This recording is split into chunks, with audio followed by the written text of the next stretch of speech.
I advocate for victims of sexual abuse. I represent the victims. That's it.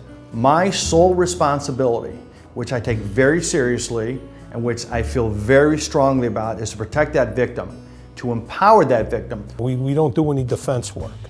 We do for the victim and their family. A lot of times they turn to law enforcement and law enforcement cannot help them, or they don't get the satisfaction of what they thought was going to happen. I oversee every case, but I have a very important team that works with me on these cases. I have my own investigative unit. That is comprised of all former law enforcement who have a lot of experience. They're now working for me in sort of the private sector. Single best reason to get a civil attorney is that they represent your rights. They're there strictly for making sure that you are protected and that your rights are not violated. Having an attorney next to you that's going to always be looking out for your best interests is critical.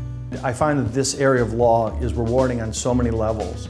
The most important thing for me is that by representing victims of sexual abuse, I really feel it makes a difference in their lives. People come to me whose lives have been thrown upside down. It's the worst nightmare for a family to have a child sexually abused, or for a victim who comes to me as an adult survivor who was sexually abused as a child. But by giving them a voice and by empowering the victims, I can help them begin the healing process, and that's what it's all about.